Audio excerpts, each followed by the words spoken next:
Hello everyone, thank you for joining with me today. আশা করছি আপনারা সবাই ভালো আছেন, আমিও ভালো আছি।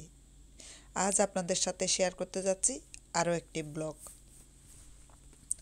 আশা করছি অন্যান্য ভিডিওর মতো এই ভিডিওটিও আপনাদের খুব ভালো লাগবে।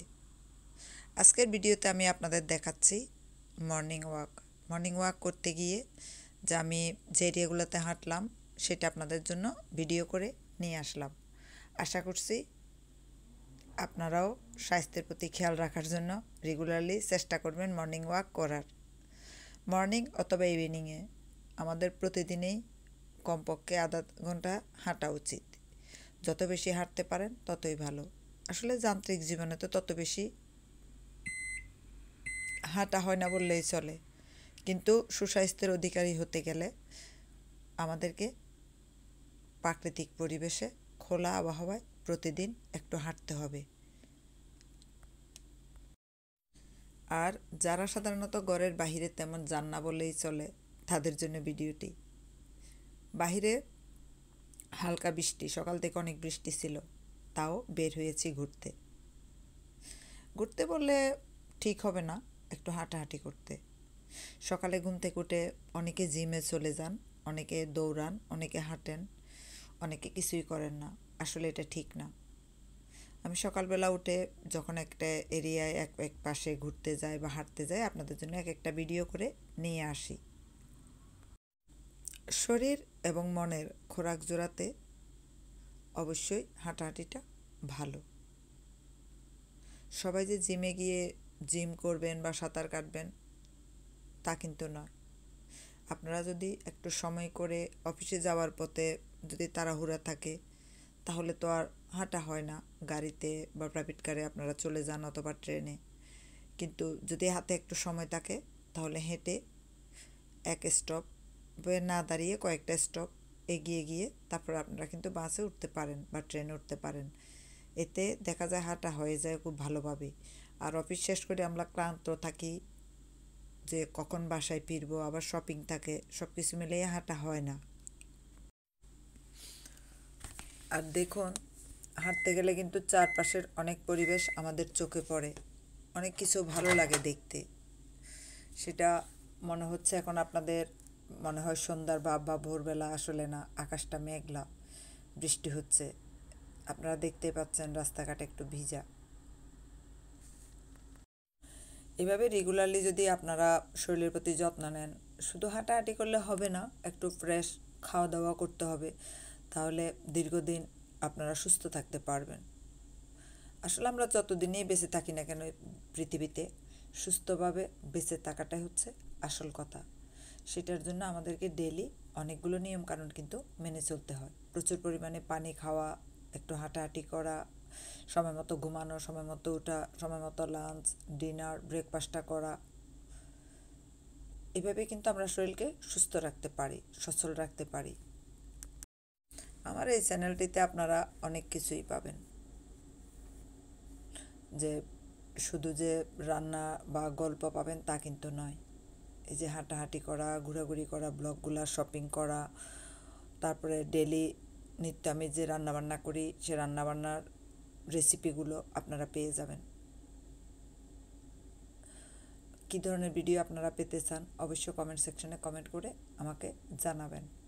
তবে আমি যখন যে এরিয়াতে যাই, শপিং করতে যাই বা হাঁটতে যাই, ঘুরতে যাই বা অফিস করে বের হই, তখন কিন্তু চেষ্টা করি কিছু একটু ভিডিও নিয়ে আসার এবং চ্যানেলে আপলোড করার, যেন আপনারা নিজেরাও দেখে খুশি হন, মনটা ভালো লাগে। আমরা সাধারণত যে এরিয়াগুলোতে থাকি সেই এরিয়াগুলাই চিনি, বাদ বাকি এরিয়াগুলো তো চিনি না।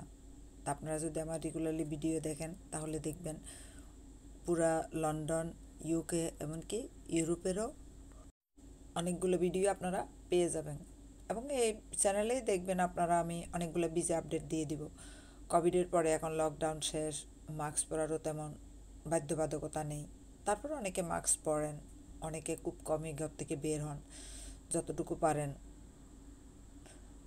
শুধু যে না গেলেই নয়, সেটুকুই কিন্তু আমরা এখন বাইরে গিয়ে থাকি, তারপরও কেমন জানি একটা অভ্যস্ত হয়ে গিয়েছি। চ্যানেলে আপনারা বিভিন্ন ধরনের আপডেট পেয়ে যাবেন, যেমন ভিসা আপডেট, কোন ইউনিভার্সিটিতে পড়লে ভালো হবে বা কোন ইউনিভার্সিটির ভিসা ইজিলি পাওয়া যায় বা ইউকেতে আসতে হলে বা যে কোনো ভালো মানের ইউনিভার্সিটিতে আসতে হলে আইএলটিএস কত দরকার হবে, এগুলো নিয়ে আমি আপনাদের সাথে পরবর্তীতে আপডেট দিয়ে দিব। আমরা যারা দেশের বাহিরে থাকি আমরা অলওয়েজ চিন্তা করি ভিসা আপডেট নিয়ে।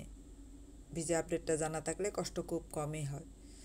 তবে সবসময় খেয়াল রাখবেন যে আপনার ভিসা কবে শেষ হচ্ছে তার অন্তত কয়েক মাস আগেই নিজেরা সব ধরনের আপডেট নিয়ে নেবেন, অথবা যারা সলিসিটার দিয়ে অ্যাপ্লাই করেন সলিসিটারের কাছে যাবেন, তাদের কাছে সব ধরনের আপডেটই থাকে, তো তারা ইজিলি আপনাকে হেল্প করতে পারবে। আর যাদের সামর্থ্য কম, যে অ্যাপ্লাই করার জন্য ফি কীভাবে দিতে হবে, টাকা পয়সা কীভাবে দিতে হবে, বা আমার কাছে টাকা পয়সা নেই, তাদের জন্য অনেকগুলো ব্যবস্থা আছে যে কম টাকা বা বিনা পয়সায় কীভাবে আপনারা ভিসাটা পাবেন, সে আপডেটও আমি এখানে দিয়ে দেব। আর যারা ইলিগেল আছেন তাদেরও দেখা যাচ্ছে যে অনেকগুলো নিয়মকানুন রয়েছে। সব লিগ্যালের ক্যাটাগরি আলাদা, কারা ভিসা পাবেন বা কারা পাবেন না। অনেক বছর থেকেও ভিসা পায় না, আবার অনেকে ইলিগেল থেকেও কয়েক বছর থেকেও ভিসা পেয়ে যায়।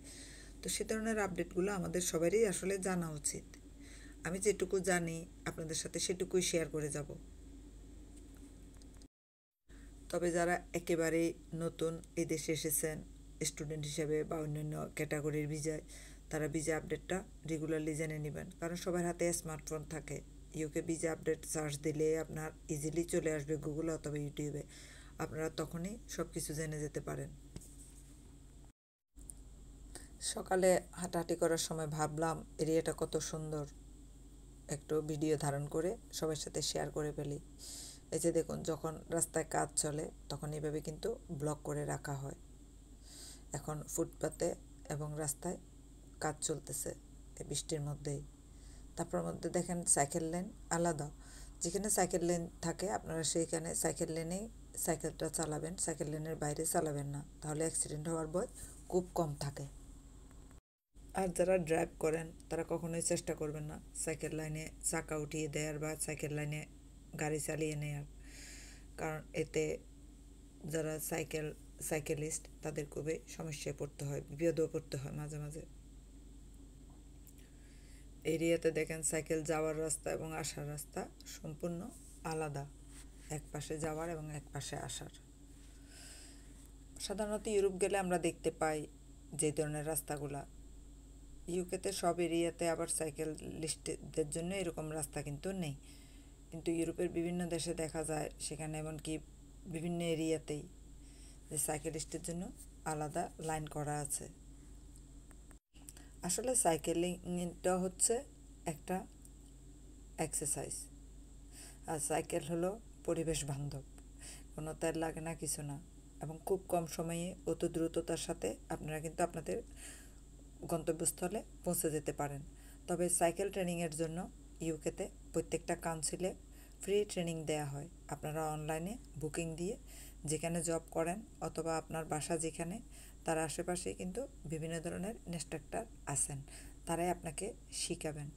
এবং এই চাকরিটাও খুব সহজ একটা চাকরি, সাইকেল চালানো শেখানো। সেটা চাকরি কিভাবে পাবেন, সাইকেল যারা চালাতে পারেন বা ট্রেনিং দেবেন, সেটা লেভেল আছেন, আবার কয়েকটা লেভেল কমপ্লিট করতে হয় ইনস্ট্রাক্টর হওয়ার জন্য। কয়েকটা লেভেল কমপ্লিট করে আপনি যদি সেফলি মার্ক নিয়ে সাইকেল চালাতে পারেন তাহলে ইজিলি আপনিও হয়ে যাবেন একজন সাইকেল ইনস্ট্রাক্টর, ভালো বেতন পাওয়া যায় সেখানেও। আজ এখানেই শেষ করলাম। ভালো থাকবেন সবাই, ধন্যবাদ সবাইকে।